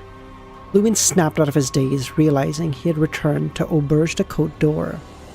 Almost instinctively, he ascended the steps and prepared to push the door open. But after a few seconds, he retreated back onto the street, wandering towards the end of Rue Anarchy like a lost soul. He walked until he reached Avenue de Marche, the sky perpetually gloomy throughout the night. The now shrouded in thick, dark clouds, but there was no crimson moon or stars to be seen. Finally, Lumion arrived at the entrance of Salle de Brie, where a cacophony of voices and rhythmic beats of drums emanated. Feeling overwhelmed by the environment, he spun, staggering to the side of the road. Finding a spot in the shadows, he sat on the ground. As time ticked by, raindrops began to fall, landing on the ground, his head and before him. The raindrops grew stronger, creating a steady patter. Lumion remained motionless, as if he had transformed into a statue, allowing the rain to soak him. Suddenly, a shadow appeared above and the raindrops vanished. Confused, Lumion looked up and saw a dark blue umbrella held by none other than Jenna. He averted his gaze, staring blankly at the middle of the road, where mist had begun to rise. He made no effort to stop Jenna nor acknowledge her. Jenna wore heavy smoky makeup and a sequined, low-cut red dress, draped a light-colored shawl with sizable holes over her shoulders to conceal some of her skin. She observed Lumion for a moment, refraining from asking any questions, simply standing beside him, holding the umbrella. The heavy rain persisted for an entire hour before subsiding. Only scattered raindrops now from the buildings on either side and street lamps. Lumion rose as if he had lost something. Jenna folded her umbrella and muttered, her voice barely audible. The rain will cease and the darkness will give way. The sun is destined to rise, and its light will surely illuminate the earth. Lumion remained silent for a moment, his gaze fixed on the darkened road ahead. How would you feel when you discover that someone you trust isn't who you thought they were? Jenna didn't answer directly, but countered with a question of her own. Do you still trust him? Yes, Lumion answered, unwavering. If you still trust him, then find out why he did it. Lumion's hands trembled as he took a series of deep breaths. Eventually, his body returned to normal, and he looked up at Jenna. Why are you here? Damn it, this is just outside Salle de Brie. I didn't need to go further to the theater tonight, so I came here to sing and make some cash. When I stepped out, I saw you, drenched, sitting by the roadside. Lumion averted his gaze and began walking forward, devoid of any expressions. "Where are you going?" Jenna asked. "To find out the reason." He recalled Aurora's words when she pushed him away. My grimoire. Considering the current circumstances, Lumion suspected that his sister was trying to convey that he could uncover clues about the source of the abnormality within her grimoire. Jenna followed Lumion. "Do you think you can find the reason in just one night?" "Perhaps it will take a long time," Lumion replied. "Then why are you in such a hurry? Rest, relax. It may help you uncover the reason more quickly." Lumion contemplated his limited understanding of the grimoire and his lack of knowledge. "Is Franca at home?" he asked. "Why do you ask?" Jenna asked, perplexed. "She probably won't return today. She mentioned wanting to spend a pleasant evening with Martin." Lumion exhaled and directed his steps towards Rue Anarchy.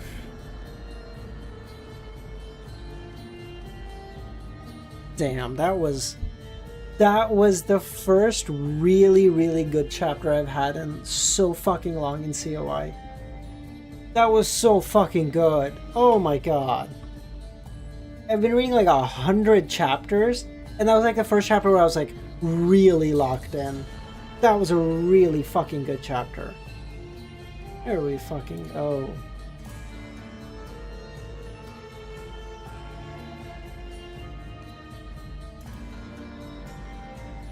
I love how Dr. Z she was here at the end of Volume 1, skipped all the dog shit of Volume 2, and is back right at peak.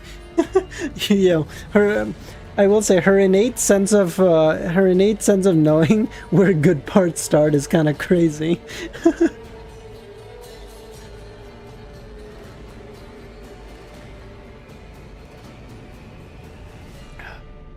But you never really enjoy the sunlight without a little rain, do you? That was really fucking good.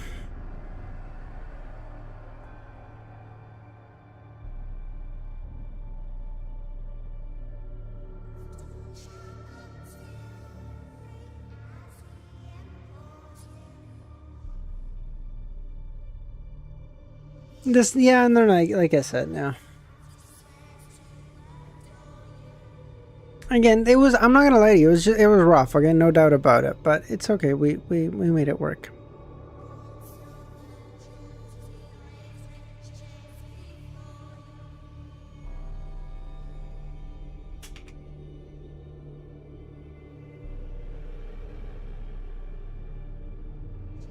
Jenna's gaze fixated on Lumen's retreating figure as she asked, "Where are you off to?"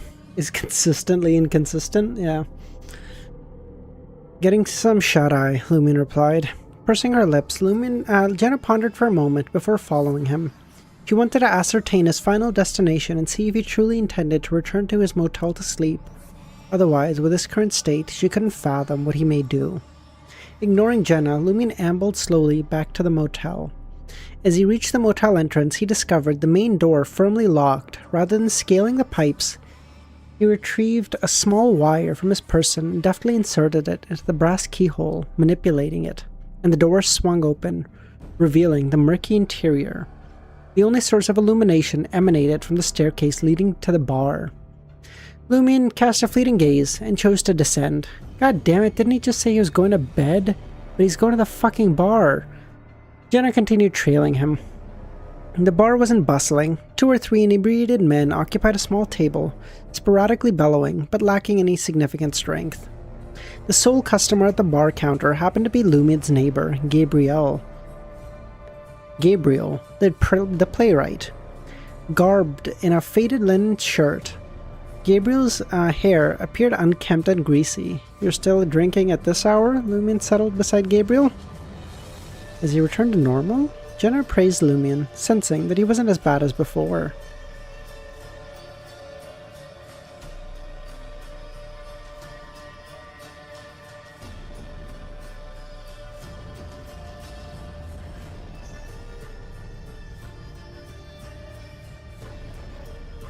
Suppressing a yawn with her hand, she pulled a bar stool over and took a seat, resolute in her intent to observe for another 30 minutes.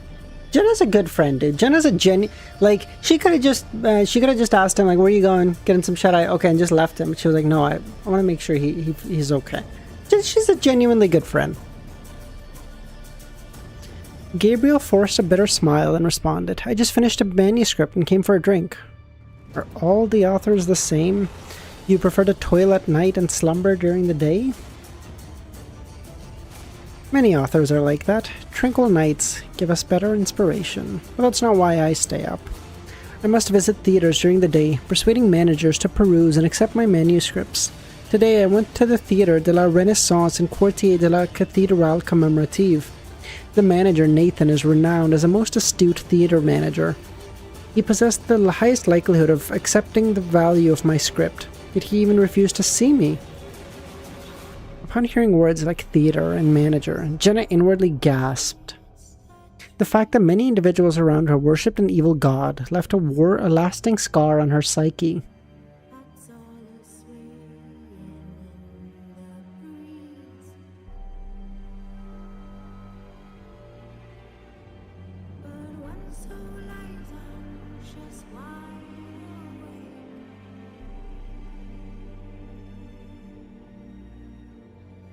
Clears Audrey bait. Okay.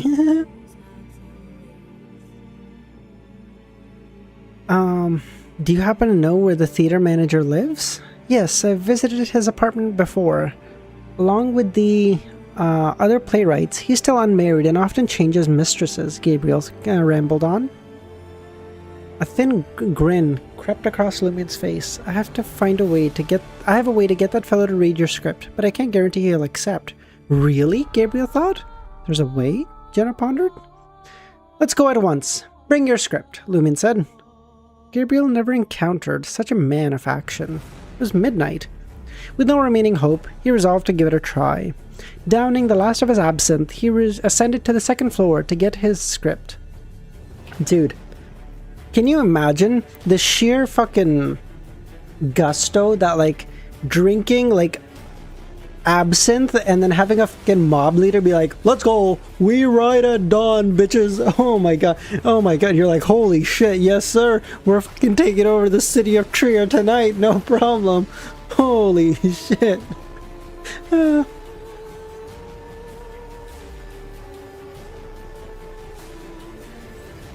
Standing at the entrance of Auberge de Côte d'Or, Jenna studied Lumien with a mix of puzzlement and curiosity. Do you really have a solution? You need not believe me, Lumien dismissed. Huh? Uncertain if this was a consequence of his troubled state, she felt a tinge of curiosity and decided to follow Lumien.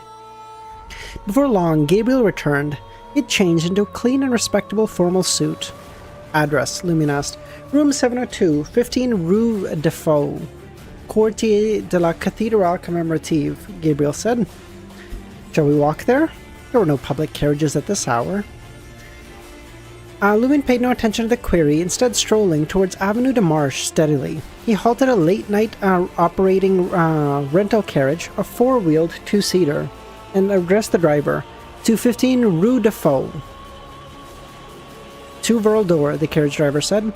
In Trier, daytime travel in rental carriages lasting less than half an hour. I don't give a shit about the fucking prices. I'm fucking skipping this. Fuck all this noise. Lumien remained silent, producing 2 silver coins and tossed them to the driver. Showing no courtesy, he boarded the carriage and took a seat. This left Gabriel in a predicament, unsure whether he should act chivalrously and jostle with CL or allow the singer Jenna to make her own choice. Eventually, realizing she hadn't been invited, Jenna grumbled and settled beside Lumien, striving to secure more personal space. Then the carriage set off. I don't give a fuck. Like, I don't. I'm not reading. Yeah, I know. I'm not fucking reading them. I don't care. I read them in Lord of the Mysteries because I was, like, genuinely interested. Listen, I have a pretty good idea of how the fucking Lone Kingdom currency works. I don't give a fucking rat's ass how it works in fucking Trier, okay? Fuck this place. I don't care.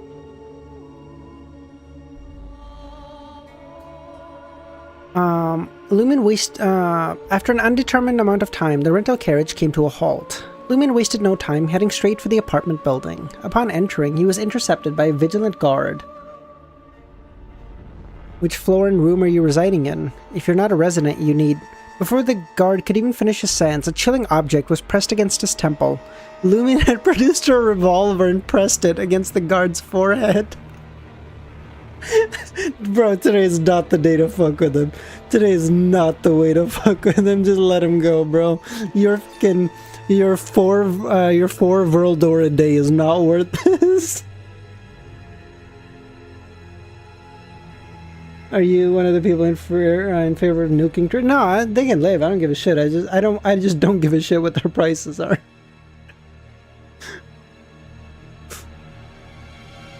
What do you think you're doing? The guard said. Gabriel stood frozen, his mind filled with doubt on Ciel's solution. Amused and eager to see the events, Jenna observed quietly. Using the rope and various items he had with him, Ciel proceeded to bind the guard's hands and feet, rendering him immobile. With the task completed, Lumion shut the apartment door behind him and secured the lock before ascending the staircase. No, like I said, they can live. I just fucking don't give a shit.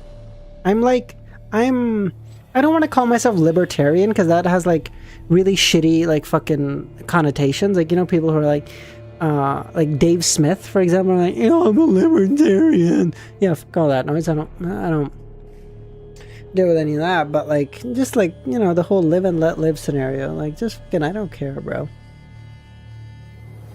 Just, you let me do what I want to do if I'm not hurting anyone, and I'll let you do what you want to do if you're not hurting anyone. I don't give a fuck beyond that.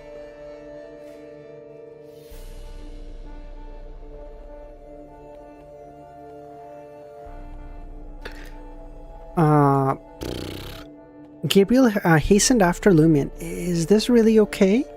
What do you think? Lumion replied with a grin. Gabriel faltered, lost for words. He hesitated, contemplating whether he should abandon this pursuit of having Nathan read his script. If I were to express my doubts now, would Ciel be angry? After all, he's a mob leader. Gabriel, incapable of uttering anything that may dissuade Lumion. Soon, the trio reached the top floor and stopped outside room 702. Gabriel poised to knock. Lumion witnessed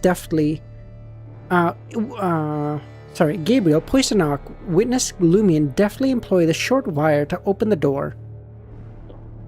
Gabriel couldn't make sense of Lumion's actions in the slightest. Observing this, Jenna removed a shawl and draped it over her face. She harbored suspicion that Ciel was about to cause trouble, and to avoid being implicated, it was prudent to conceal her identity. Lumion stepped into the living room, awash with the glow of the crimson moonlight. Producing a bandage, he wrapped it around his face. Though Gabriel failed to comprehend why Jenna and Ciel were veiling their faces, instinctively he found a cloth and covered the lower portion of his own face too. Dude, I love how they're breaking into a guy's apartment at midnight wearing like shiesties, and they're like, "We've come to offer you a script. Would you mind reading it?"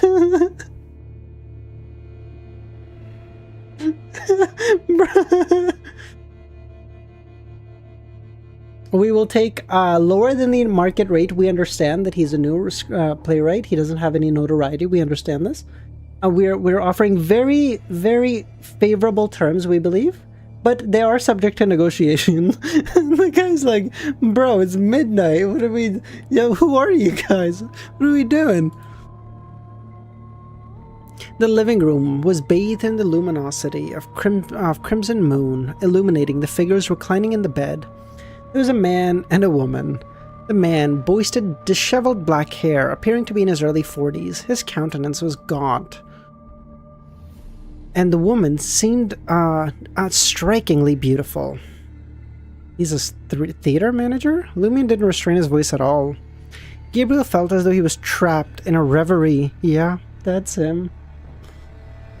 Lumion advanced swiftly towards the bed. The manager, Nathan, stirred from his slumber upon hearing the commotion. Before he could open his eyes, Lumion grasped his shoulders and hoisted him upright. Nathan jolted awake, his eyes confronted with the sight of a head swathed in white bandages. His heart skipped a beat. In the next instant, a revolver was pressed against his temples. Nathan sealed his lips shut and was propelled into the living room. As he passed by Jenna, Lumion cast a glance and said, "Keep an eye on the woman." Jenna found herself bewildered at the events, yet did nothing to quell her exhilaration. Yeah, exactly. The guy's like, Nathan reason. He's like, I mean, it's a decent script. We can pay you like 600 Vril for it, plus like 1% of revenue or whatever. And he's like, okay. Like, okay, so you can come into my office tomorrow to sign? And the guy has to show up, like, regular and sign his, Christian-born name or whatever on the paper. And it's like, what the fuck is going on here?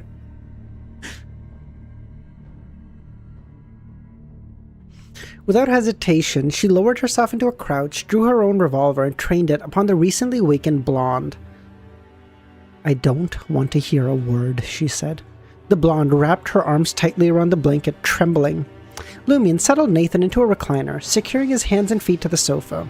Perplexed, Gabriel came over as a thought struck him. Are we here to rob him or present him with my script? Jenna escorted the blonde, clad in a nightgown, to the living room. Lumion, who had illuminated the crystal chandelier, took a few steps back, retrieving his revolver and seating himself opposite the recliner. Nathan woke up. "How much do you want? I'll give you everything. In total, there's 1,100 Vril and a diamond necklace. I'll give them all here. Just don't hurt me." Lumion turned to Gabriel and said, "Read it." "Read what?" Gabriel chuckled. "Read your script. Monsieur Nathan is waiting." What? This is the solution? Not only Gabriel pondered this, but Jenna couldn't help but mumble either. CL is truly unhinged. Won't this result in the playwright being taken to the police station? Thank goodness I concealed my face. With a similar sense of... hold on. There's a Key and Peele skip for this.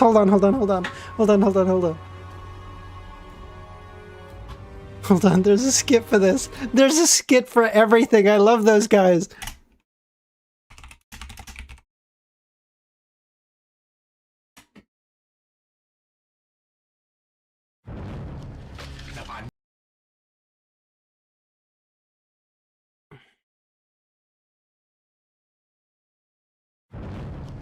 Now I know this plan is foolproof. Check this out. First of all, you and me start working at the bank. Doesn't matter the position, okay? Just so long as we get in there, right? Then we just go there every day, do the work, gain their trust until we get them in the palm of our hand. All right. That's how we get the money. That's the beauty of it, bro. They deposit the money into our bank accounts. Week after week, month after month. They're not even gonna know they being robbed. And then 20, 30 years later, we walk out the front door like nothing even happened. Motherfucker, that's called a job!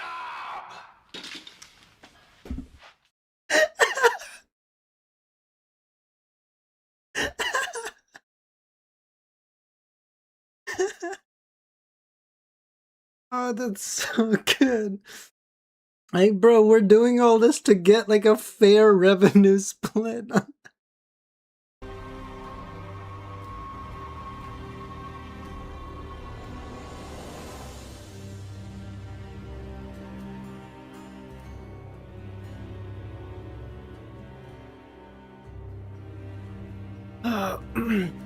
Halfway through his slumber, a masked intruder invaded his abode, binded him to a chair to subject him to a script recital? After the main dialogue of the first scene concluded, Nathan interrupted Gabriel. "Who wrote this?" "Me," Gabriel said. "Bring it to my office tomorrow. We'll sign the contract." Alright. Will the police be waiting for me tomorrow?" Lumion chuckled, rising from his seat and making his way to the door with a revolver. Jenna and Gabriel followed closely behind, allowing the blonde woman to free Nathan from his restraints. As they descended, Jenna flashed a smile at Gabriel and asked, "Monsieur Playwright, your script is exceptional. Your words are captivating. What is its title?" "It's called Lightseeker," Gabriel responded.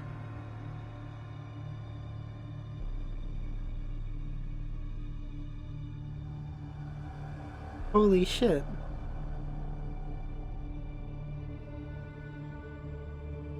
Jenna quickened her pace to catch up with Lumion, lowering her voice. Is this your solution? Aren't you concerned that the theater manager may also be a devotee of an evil god? In her current state, all theaters were suspect. Lumion removed his bandages and said, then we would have fought. I knew it.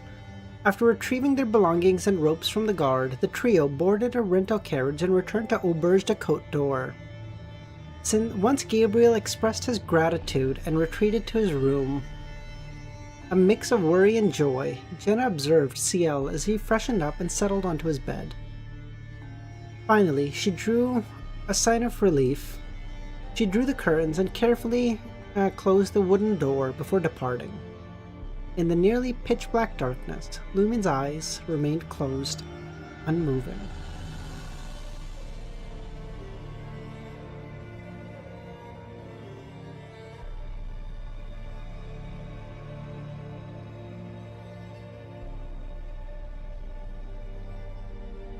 Alright, yeah, mind if we do a quick chess game? Quickly? I don't know.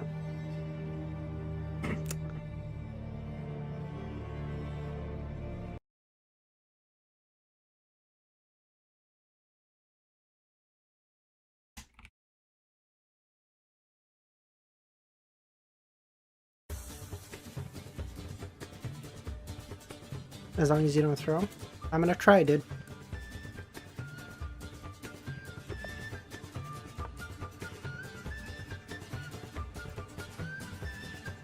Did you catch? Yeah, I caught the name being. I caught the name being a light seeker. What did Jenna tell Lumion? What are we referring to specifically here?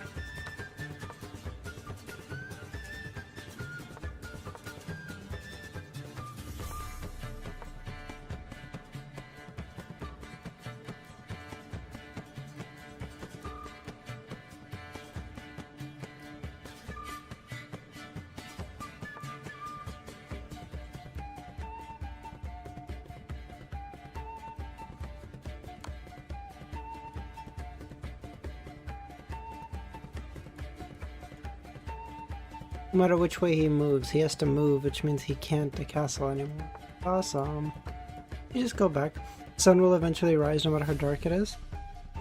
Yeah, that part I caught. Was that like...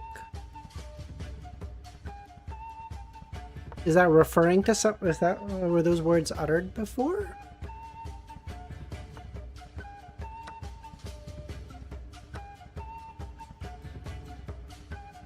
The light seeker knowing its sequence. Oh, I see.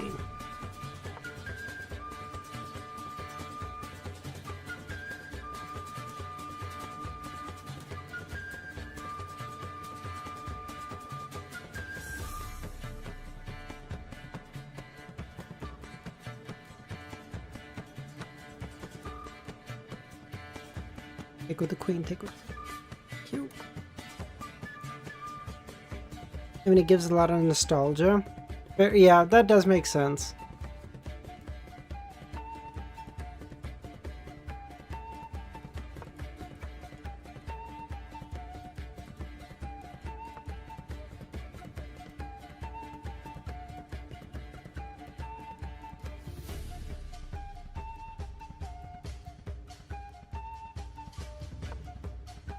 Now, I guess the threat is something like this, right?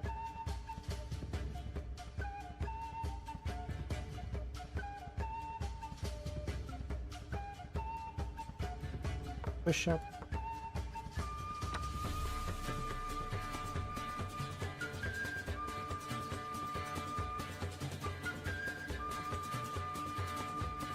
Yeah, your king still can't castle.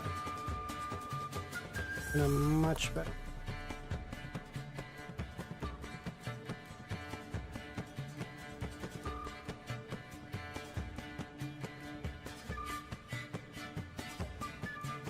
This, but... Oh no, these are actually good chapters. I'm actually, yeah, like I'm actually having a fun time reading this today, which is good, you know?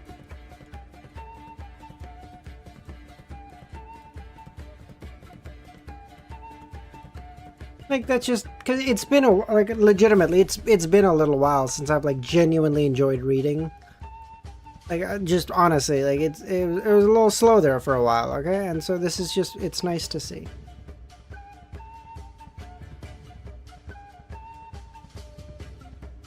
If I go here, here. What am I doing? Go here to protect her.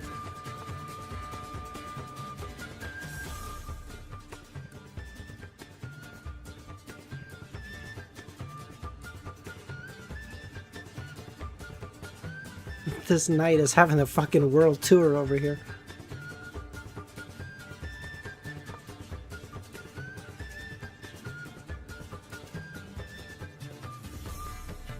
Up here, we go here. It goes here, I don't really have anything.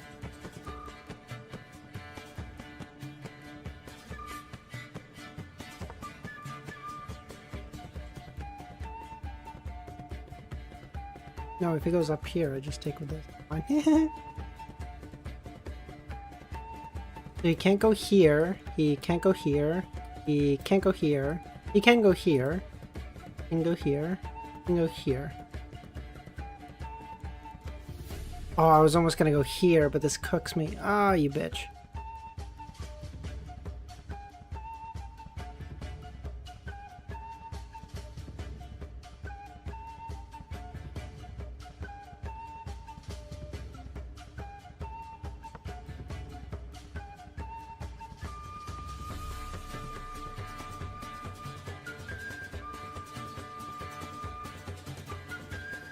Oh, I'm cooking him time-wise, too. I feel like he's up a pawn, but, like, my position is so much better than his. Wait, how is he up a pawn? I don't know. Oh, because he has a... Oh, he's not up a pawn. He's actually down. Oh, I see. Oh, okay, I see. I'm up a pawn, but he's up a... Okay, I see. He goes here to attack. I go here attacking... Well, I guess it doesn't attack that. Oh, if he goes via here, I just have to come back.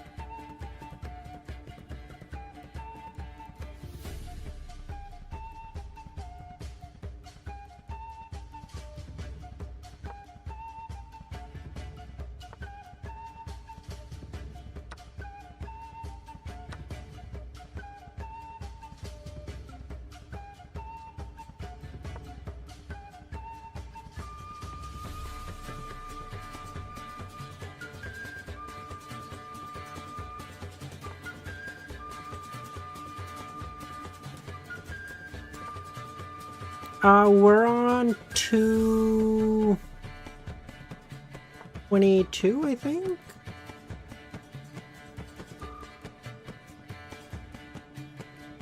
Back. It takes.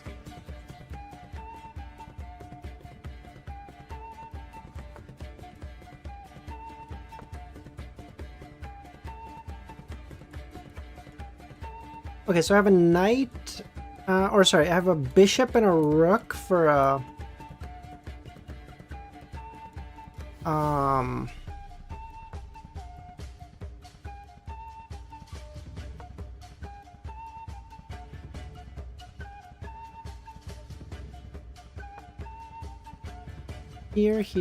Here.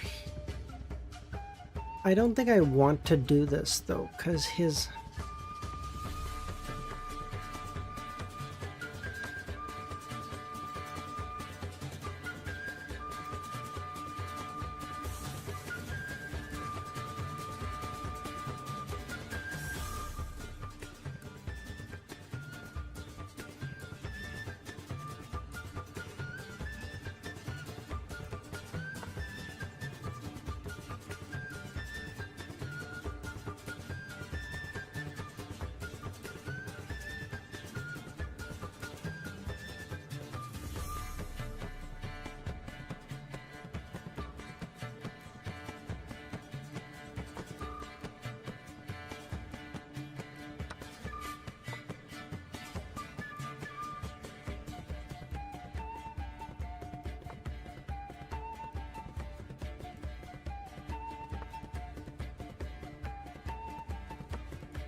Hey. La-di-da-dum.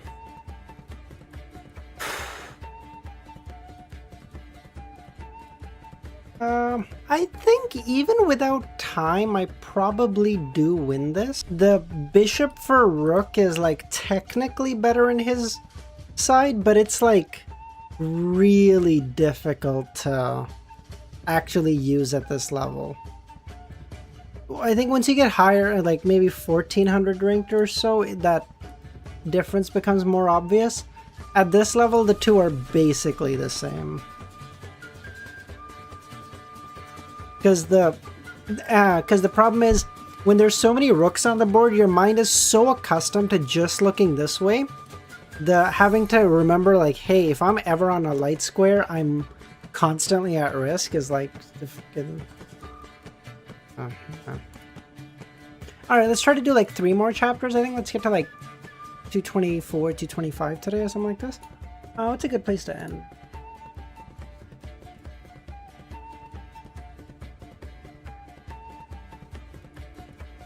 Oh wait, 221 is actually a really good place to end. Do we end it here? Wait, Luvian says 221 is a good place to end. Do we end it here? Maybe.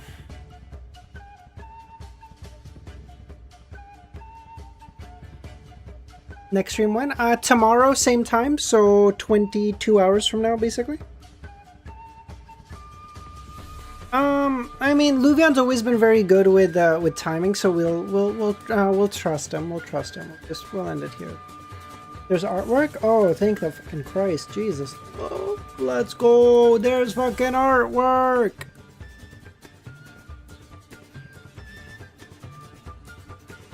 Holy shit! How long has it been? It has been many a moons since we've seen any art. Wow, that's beautiful.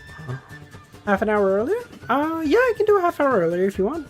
This is beautiful. Should we make this the new background? This would be... What the fuck? Should we make this the new background so that we can have something... COI based? Sure, yeah, I can do a half hour earlier. That's no problem.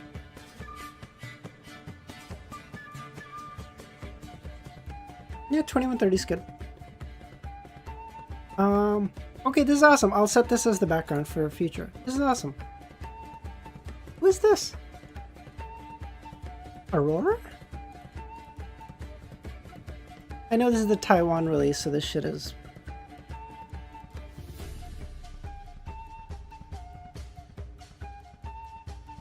Jenna! Oh! What the fuck is this? Red Boots Franca? Okay, a very pretty girl. I get is a very pretty girl. Where's the names written? Where? Eh? You think I'm supposed to get Jenna out of this? Hold up. Okay, this should move me aside. You think I'm supposed to get Jenna out of this? Who the fuck you think I am? Next to the art? Oh. We didn't see that. Shh, shh, shh, shh. That never happened. Shut up.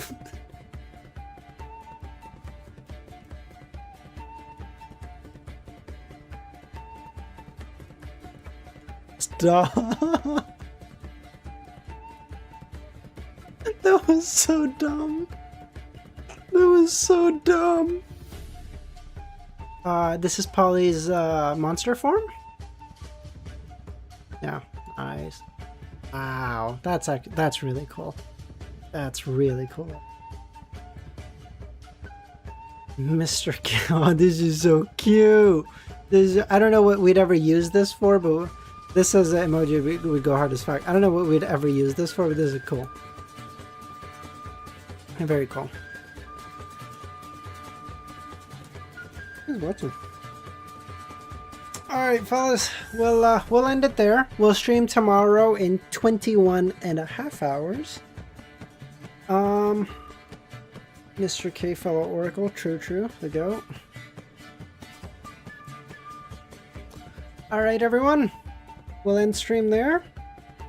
Have yourselves a great rest of your nights or days, and I'll catch y'all tomorrow. All right. Bye, guys.